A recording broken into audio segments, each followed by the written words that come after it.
How's it going, everybody? This is the Nitty Gritty, and this week it is one of our shorter segments. This is a random match review, and it was chosen by my co-host, Leonard. Leonard, why don't you tell everybody what match we're reviewing for them this week? But the match tonight, so for a random match review, I was thinking I wanted to find something from WCW Saturday Night, which I think often gets maligned. It's considered a C show, especially after the NWO era when you had Nitro and Thunder.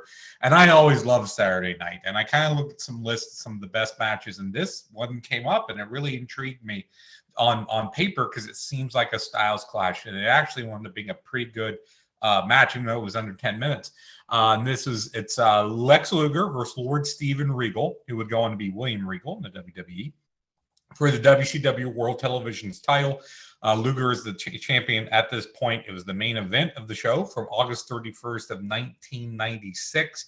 You can, I don't know if this episode is on the network because they're spotty with their Saturday nights, but you can find the whole video on YouTube, which includes the entrances and a promo from Regal afterwards. So the whole thing is about 13 minutes, 15 seconds.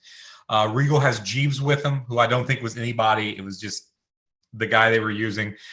Commentary here is Tony Schiavone and Dusty Rhodes. And they mentioned on commentary to kind of set things up, Regal is a bit on the outs with the Blue Bloods of Robert Eaton and David Taylor at this point.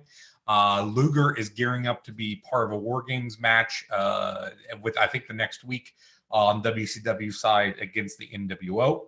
Right. McPatrick is the referee, and he's not the full-blown evil NWO referee yet, but they have mentioned some questionable calling, some match calls that he has done recently. So right. they're starting to build to that. The match itself, the word I would give to this is intensity. You know, I think both these guys had a lot of intensity. I would love to meet Lex Luger, who I know does do some shows, and ask him what it was like working with William Regal, because I think Luger has a reputation for being lazy or bad, but he's very much kind of like John Wayne. If he's not motivated, he reverts to the character. Right. So, you know, as John Wayne needed a good director, Luger needed a good opponent. And I think Regal was that here, that you can see. So a bit of a blow-by-blow. Luger gets a headlock. Regal shoots him out of it and takes him down the shoulder block. Regal works the arm with an armbar into a wrist lock that Luger reverses and cranks on. Back to the headlock, and Regal claws at Luger's face into the ropes, and Regal tries a hip toss, but Luger counters into a backslide for two. Hip toss by Luger, and then he gets what Schiavone calls a Mexican-style arm drag, which sends Regal to the floor. This is Luger doing a backslide and an arm drag. Yeah. When do you see that? Back in, Regal gets a heel trip into a lateral press for a 1 count and turns that into a test of strength on the mat. Luger works up and forces Regal to his knees. He gets Regal down and stomps on his hands. Regal sells the fingers and goes to the ropes for a breather. They go into the corner, and Regal gets a thumb of the eye on the break. Regal loses his shit, nails Luger with forearms and kicks in the corner. Regal flexes, which I think is, considering he's in there with Luger, and he flexes, and he punts Luger in the ribs, chokes him out in the ropes, works him over. My favorite spot of the match here is a jumping double knee strike to the head. Yeah. That Regal does. And it's just a standing jumping knee strike. It's great looking. Several 2 counts whipped to the corner, and Regal runs into an outstretched boot. Does it again to eat a double boot. Luger explodes out of the corner, a flying forearm. He's back on offense, gets a big backdrop from a corner, bounce out. Luger with a suplex. Regal gets his foot in the ropes to break the count. Regal with a thumb to the eye, but Luger gets a flying forearm to the ropes. Regal rolls to the outside. Luger follows him with a double axe handle. And here he rolls Regal back in, and Hall and Nash run in and attacks Luger. Patrick is messing with Regal, so he doesn't see any of it. Luger crawls back in the ring, and Regal covers him for the win. So before I talk about the interview, Chad, your opinions on this match? So, yeah, you said intense, and one of the things I put in my notes here is Regal's vicious streak, which I really liked in this match. And as we know from looking at Regal's history, especially with the controversial Goldberg match, if you don't try to work up to Regal's level, you will be exposed. And it's not evident with every wrestler because there are obviously a lot of wrestlers that can work up to Regal's level without any issue. Luger would be one of them that would have to work up to Regal's level. And I think that at the beginning, this is a bit of a styles clash. As you mentioned, on paper, it would look like that, but it quickly turns into a really solid TV match. And yeah, overall, I thought the match itself was very good. The commentary, which given the ending, I guess makes sense, was heavily geared towards NWO and, and Hogan and all this kind of stuff. And like, that's the kind of stuff that, I know Mick Foley comments on it from time to time, and like other people like when you're watching a match and like they're not even commenting on the match itself, or very little anyway, like that sticks out like a sore thumb to me sometimes. Now, in this case, I can forgive it a little bit because at the end, as you mentioned, the outsiders interfere and Regal wins the TV title. I believe the third time. Third time, he mentions that in the interview. Yeah. And, so, yeah, I thought that this was a good match. And, I'm not always against the interference. In this case, it made sense because I think you would have had to have outside shenanigans for the simple fact that Luger was the bigger star. And Regal would have had to have some kind of upper hand to win the TV title from somebody like Lex Luger. As you said, Luger tends to be lazy and rely on the strong man type things. In this case, he kind of had to keep the pace with Regal, and I thought he did fine. Not every Lex Luger match is a stinker, but yeah, this one I thought was solid. And I know you're going to mention the promo, which I'll just say I thought was solid as well.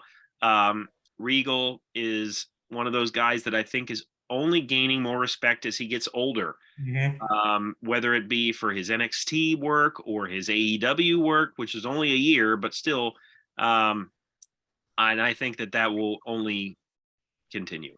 So yeah, and even for a short TV match, I would give this 3 stars. I think both guys were motivated, each played off of each other very well.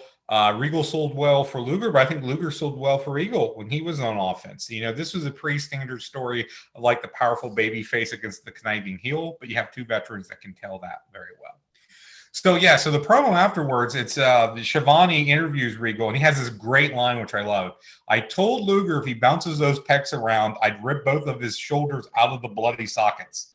He's so good on the mic, Regal. He is. He's probably very underrated on the mic.